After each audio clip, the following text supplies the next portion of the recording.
Take one massive guitar riff, add thundering bass and drums, and of course yowling banshee vocals, mix in some misty medieval lyrics, season with teen anger, top with leather and chains, and maybe a shot of spandex, turn the whole mess up to 20, and you've got heavy metal. It's gotta be loud. It's got to be.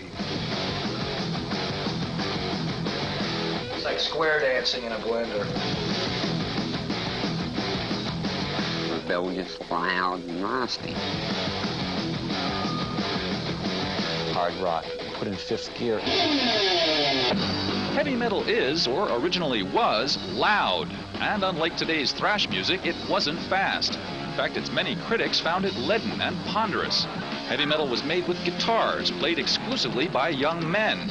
Its themes were anti-authoritarian, often in a melancholy sword and sorcery mode, and were aimed directly at testosterone-plagued adolescent boys, of which a new crop, of course, sprouts up each year, thus assuring heavy metal a virtually eternal audience. You look the part, you know, you live the part, you go to concerts, you buy the records, you watch the videos, you get the posters.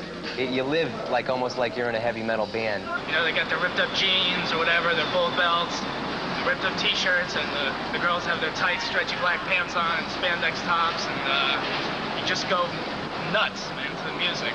It sounds cliche, but metal is more than just the music. It really is a lifestyle.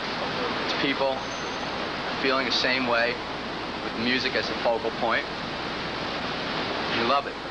So bad, baby, I don't care. Heavy metal never sought to make anyone dance or feel tenderly romantic. The original metal music was a gob of spit in the face of rock art, as Henry Miller might have put it, a celebration of sex and drugs and rock and roll that offered no apologies and asked no quarter from the many clueless moralists it has delighted in offending over the years. The outrageous edge of rock and roll has shifted its focus from Elvis's pelvis to the saw protruding from Blackie Lawless's codpiece on a Wasp album. Rock lyrics have turned from "I can't get no satisfaction" to "I'm going to force you at gunpoint to eat me alive." Everybody's like scared of something. No matter what you do, it's going to offend somebody. There's people out there just dying to get offended, looking to be offended, you know, writing things down in notebooks to be offended. Jesus. So what? Why shouldn't they be offended? What have they done that they shouldn't be offended? They offended me by trying not to be offended themselves. Screw them. If somebody sees a spider climbing up the wall, the first thing they do is kill it. That's the first reaction people have. And anything that is intimidating, the first thing they want to do is stomp on it, or kill it, or ban it.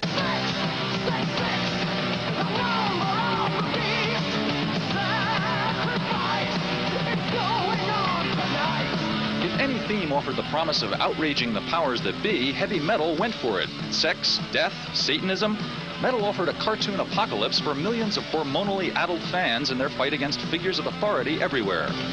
Misconceptions about metal are, I think, made because people are afraid of it. We have always been the rebels. We always write from the dark side of music. We always write in minor keys. When you write in minor keys, you frighten people. It always bespeaks of the devil. And let's face it, we aren't out there exactly waving the flag of goodness, but nor are 99.9% of us waving the flag of the devil either.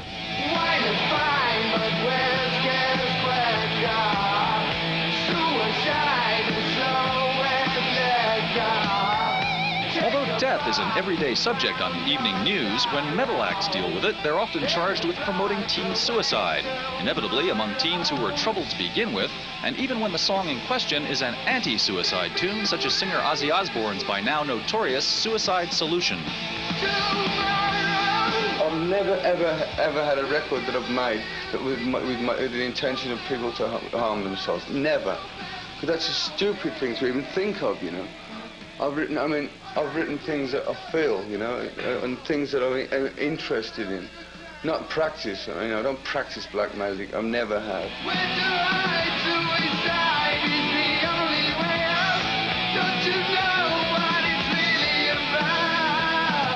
Drugs and alcohol are at the root of all these problems, and I think a lot of parents are trying to pass the buck, if you don't mind me saying.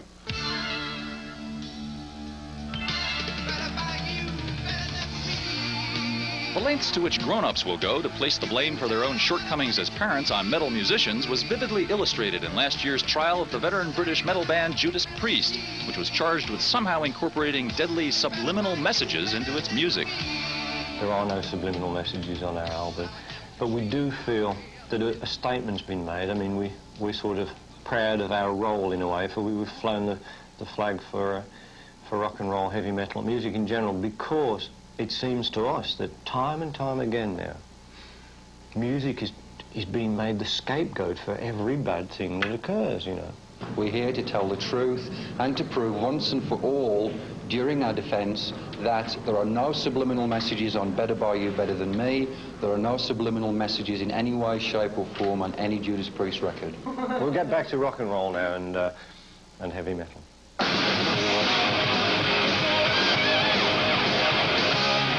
Don't ever set me free. I always wanna be by your side.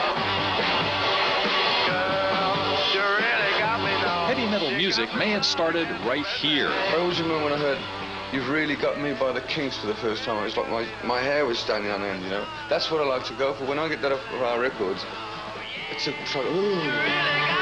Although fuzzed-out guitar sounds are now available to anyone able to pick up a $50 foot pedal, they were sort of revolutionary back in 1964 when Kinks guitarist Dave Davies invented his own way of making them. I took the front off of this particular amplifier that I had, and I slit the speaker cone with a razor blade.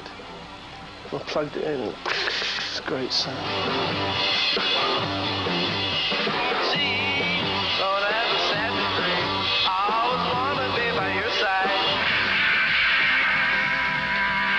Also shredding its sound around the same time was another English mod group, The Who, which took sonic aggression one giant step further and set the style for 2 generations of guitar-bashing rock and roll extroverts.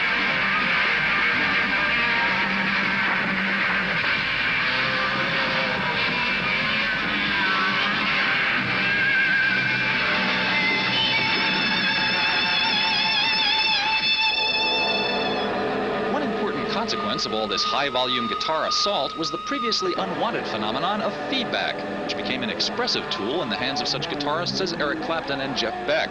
But the master of feedback art was unquestionably the great Jimi Hendrix. It's very obvious that Hendrix was probably the most unique guitar player in existence. He's probably the catalyst that invented the instrument and what we're doing today. If he wasn't doing what he did then, we'd probably all be playing acoustic guitars now or something. Hendrix, Beck, and Clapton were all brilliant players for whom distortion was an artistic option. Less skilled musicians, however, quickly took to this new kind of noise as well, among them such proto-metal acts as Blue Cheer.